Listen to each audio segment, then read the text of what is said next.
What does a morning look like for you at the moment? Have you got a routine of some kind? Yes, I run every single morning. So that's what time are you up? When are you waking? I'm up about 5:30. So every morning starts with a run. And that's because that's the one thing I hate to do more than anything in the world. So that's like my cup of coffee. And I'm all about armoring yourself. So the second you leave your house, and the second you open your phone, the second you do any of that, you are now letting in poison and cancer. So I make sure a lot of things you can't avoid. So as I get up, I start to armor plate my mind and body. Like a person's going to war, you put your body armor on. That's what I'm doing on that run. I'm waking up and I'm giving myself all this armor. So when I come out in the world, I look at that phone, I'm ready. I'm not waking up late. I'm not rushing around. I'm not disorganized because I know I'm gonna get hit in the mouth. There's an art to getting hit in the mouth. And that is why these things are important. You are the general that is in charge of your life. In charge of the war of your life. Some people talk about being the CEO of your life. I'm telling you, you are the general of your life because it's a war. It's a war going on. The battle that's going on in your life to be stronger and smarter and faster and better. So that means as the general, you're the one who decides what you do and how you're going to do it. You come up with a strategy.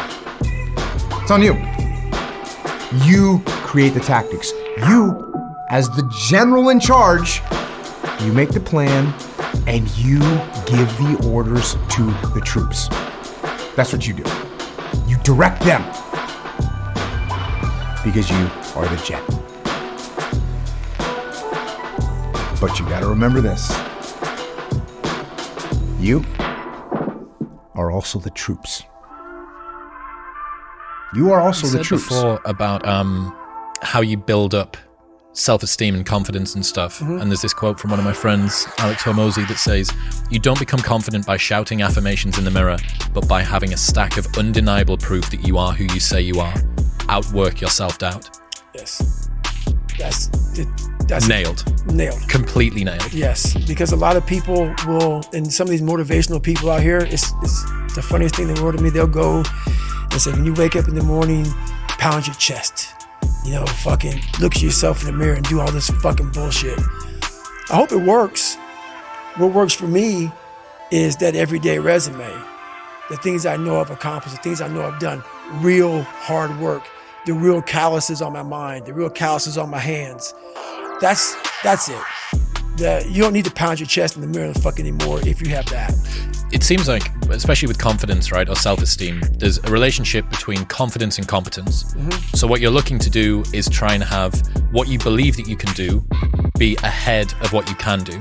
Right. Now, you're not looking for it to be delusional. You don't want it to be able to believe that you can do something like fly, right? But you need to have a relationship between the two. But what people are asking for is for their confidence to be so far ahead of their competence that, or without having even been competent at anything in the beginning. And that's just delusion. That's fantasy. Right.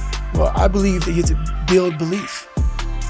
Belief is like, there's an after school special belief where the mom says, believe in yourself, and that's all great. But there's also a built belief.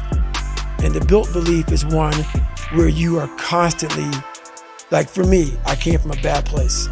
How I build belief is through the daunting tasks I put myself through. So that's proof positive that I can. So it correlates. And that's how this piece of shit kid that I once thought I was built belief by saying, I was in 3 Hell Weeks. I went to Ranger School. I tried out for Delta Selection. Undeniable stack of proof. That is proof, motherfucker. So whenever you think you can't, confidence comes from the thing that you built. You must build belief.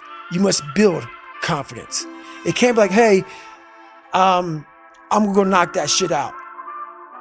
You gotta look over here and say, I can knock that shit out.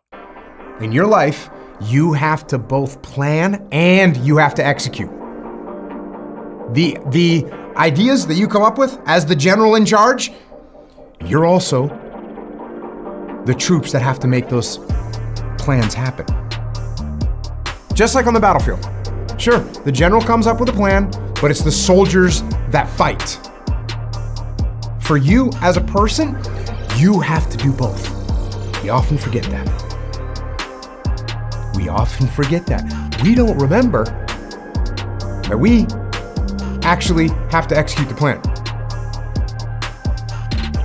A lot of people forget that. So I have a thing that I do that I find makes it easier to do this if I separate those two elements in my head, right? I separate those two elements in my head. How do I do that? I write down things that need to happen. I write the orders to myself, task lists. That's the general in me. That's the general in me doing the writing. This is what we're gonna do. Here's the plan. Here's what we gotta make happen. And then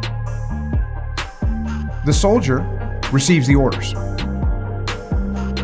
The soldier sees them.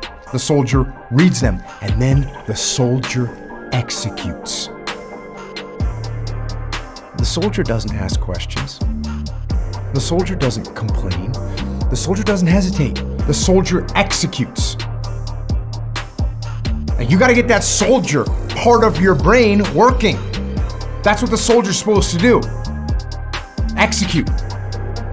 So that's what you need to do. You need to separate and clearly understand those two parts of your brain, the general and the soldiers.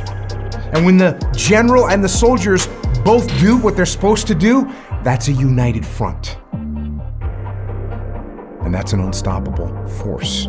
That's discipline up and down the chain of command. And that is how wars are won.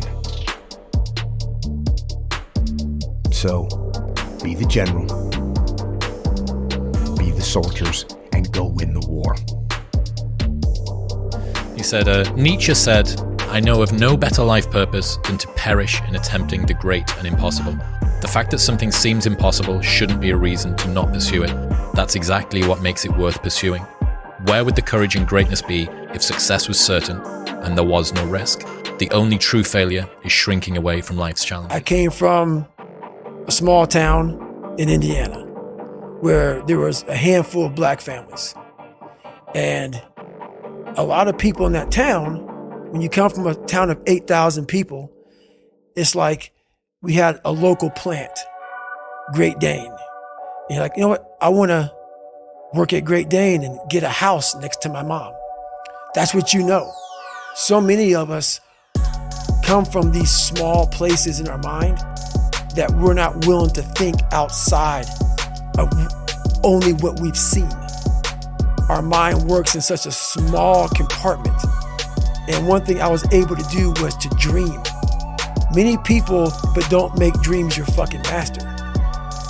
But I was able to dream outside those fucking four walls of that small town. And until you're able to really put yourself into that dream, but don't make dreams your master, that's where you truly become what you're destined to become. What do you mean, don't make dreams your master? A lot of people sit back and they dream about being a sports figure, or dream about being a SEAL, or dream about being an astronaut. And all it is a motherfucking dream. They don't put the work behind the dream. That dream has become their fucking master. When you become the master of your fucking dream is when you say, I want to go be a Navy SEAL. And you say, okay, I'm going to lose 106 pounds in less than 3 fucking months. The dream was the one thing I thought about, and the dream was now gone. Now, what comes in, the dream goes away, and the fucking laundry list of fucking details and tasks come up. Gotta do this, gotta do this, gotta do this, gotta do this. That's when you become the master of your dream.